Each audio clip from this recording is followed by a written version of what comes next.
Assalamualaikum warahmatullahi wabarakatuh. Selamat pagi anak-anak. Bagaimana kabarnya hari ini?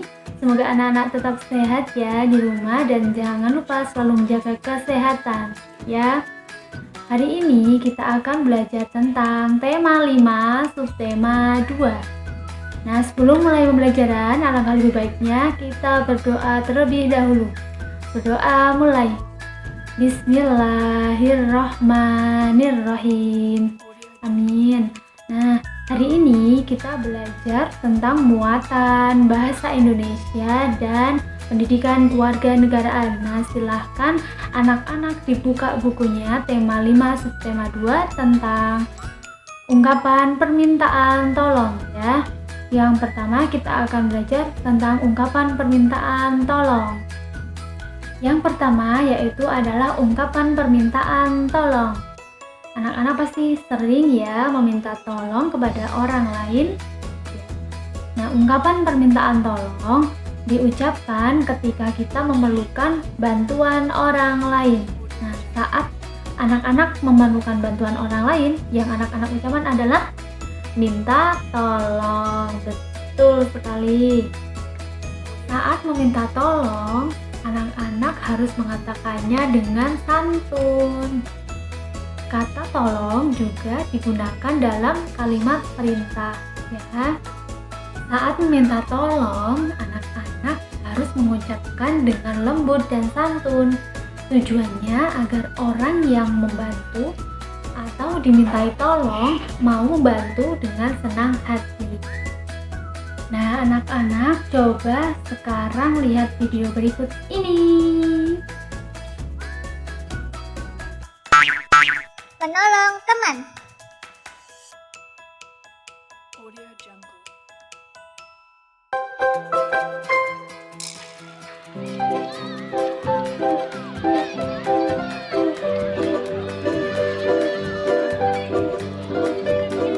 Muti, kita main yuk.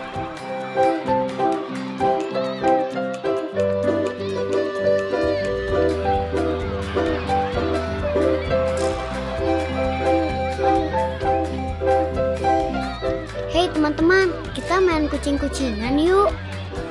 Aku ikutan juga. Oke deh, ayo kita hopimpah.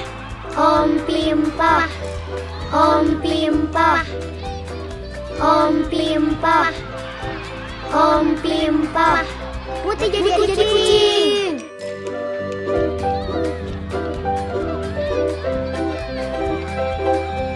Ayo kejar. Ayo kejar.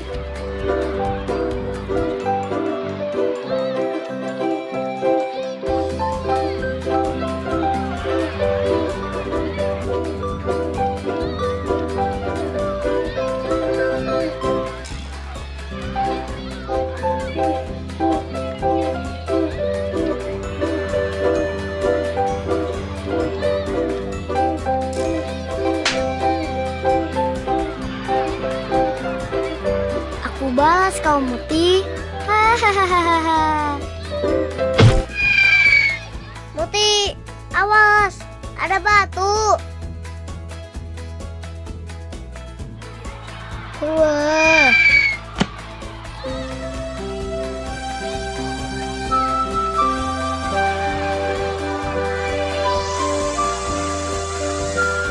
Aduh.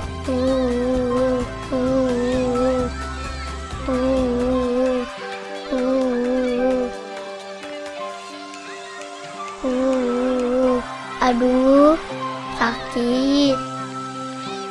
Aduh, lututnya berdarah.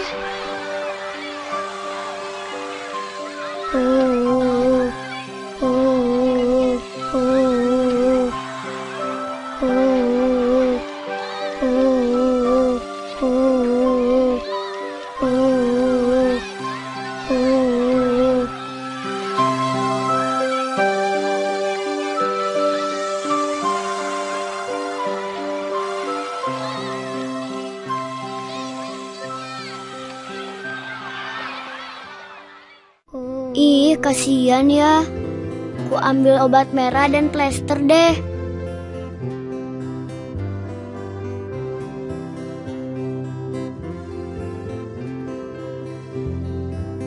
Ini obat merahnya. Lukanya dicuci dulu biar bersih.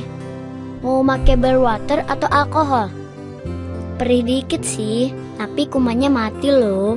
Jadi kakimu aman. Diplester ya, biar lukanya nggak kotor. Asik ih, jadi kayak dokter beneran.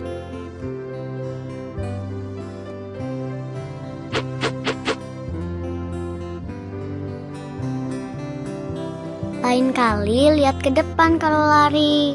Di sini kan banyak batu, Mut. Makasih ya, kalian baik deh, mau tolongin aku. Kita kan emang harus saling menolong, karena itulah gunanya teman. Yang selanjutnya adalah membaca puisi. Saat membaca puisi, kita harus memahami makna dari setiap kata di dalam puisi. Contohnya, pada puisi yang berjudul Mas Koki. Nah, dalam puisi yang berjudul Mas Koki, itu temanya adalah tentang ikan peliharaan. Nah, isinya tentang ungkapan perasaan bangga seseorang. Ketika kita membaca puisi, kita harus memperhatikan 3 hal ya. Yang pertama adalah artikulasi. Yang kedua adalah intonasi. Yang ketiga adalah ekspresi. Ya, apa itu artikulasi, intonasi, dan ekspresi? Yuk kita belajar sama-sama. Nah, artikulasi adalah kejelasan dalam pengucapan ketika kita membaca puisi. Jadi setiap kita membaca puisi, kata-kata yang kita ucapkan harus jelas ya. Nah, yang kedua adalah intonasi. Intonasi adalah ketepatan nada saat membaca puisi. Nah, ada yang nada pendek, ada yang nada panjang, ada yang senang, ada yang sedih. Jadi harus sesuai dengan intonasinya. Nah, yang ketiga adalah ekspresi. Apa itu ekspresi? Ekspresi adalah raut wajah ketika kita membaca puisi. Jadi ada contohnya, ada raut wajah yang sedih, raut wajah yang senang, dan lain sebagainya. Jadi sesuai dengan puisi yang disampaikan. Yang kedua adalah tentang muatan pendidikan kewarganegaraan, yaitu tentang pengamalan sila Pancasila kedua di rumah. Ya.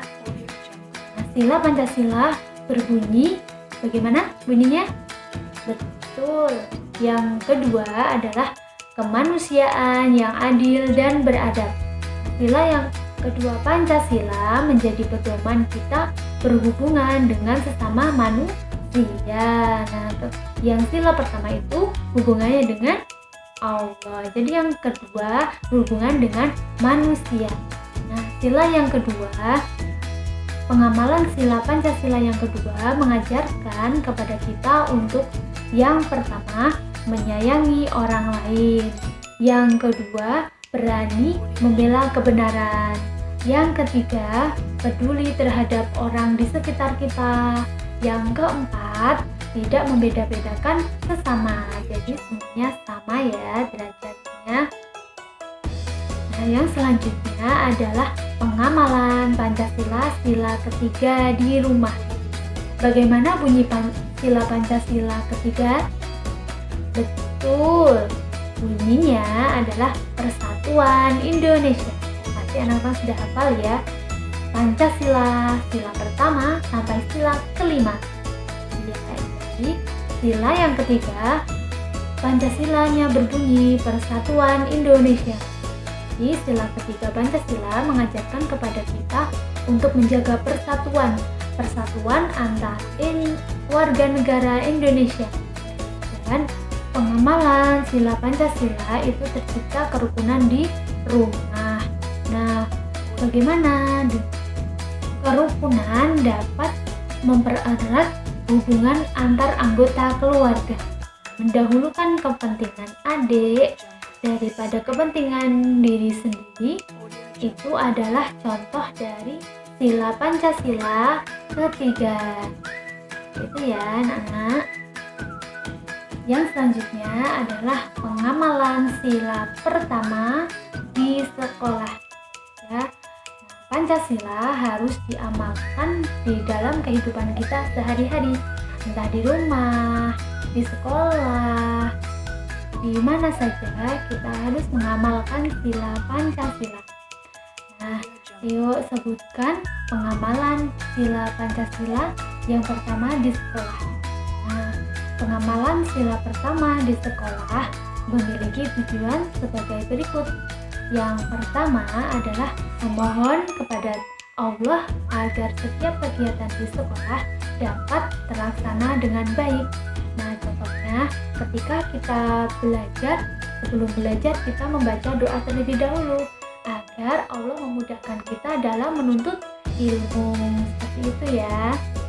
Nah, yang kedua, mengembangkan sikap saling menghormati kepada teman dalam menjalankan ibadah sesuai dengan ajaran agamanya. Nah, misalnya kita ajaran Islam. Nah, ketika sudah pembelajaran, nanti istirahat, ada sholat duha. Nah, kita sholat duha bersama-sama.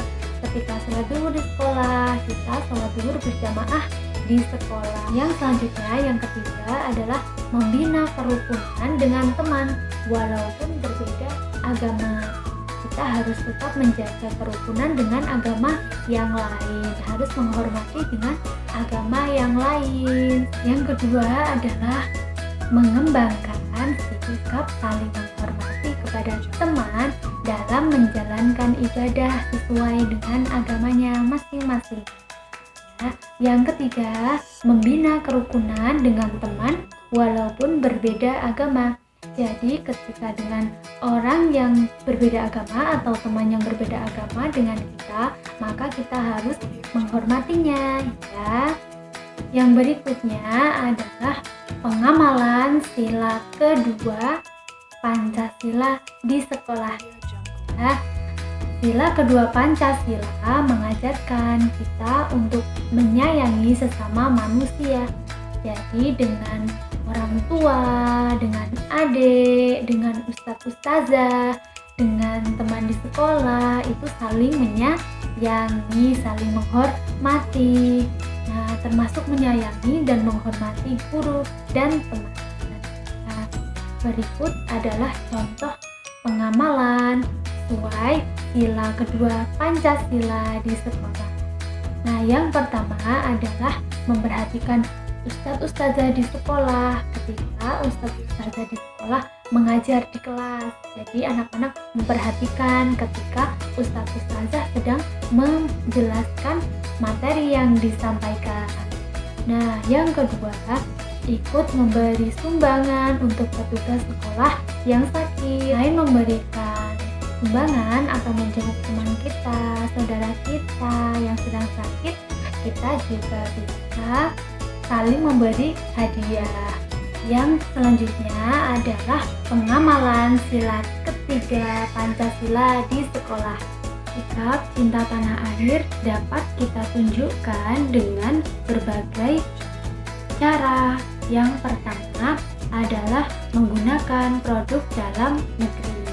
Jadi kita harus menggunakan produk dalam negeri buatan sendiri, yaitu buatan negara Indonesia. Yang kedua yaitu mengikuti upacara bendera dengan tertib. Nah, di masa pandemi kali ini kita anak-anak melaksanakan upacara benderanya dengan apel virtual ya setiap hari Senin. Nah, untuk yang ketiga yaitu mempelajari budaya daerah lain yang ada di Indonesia.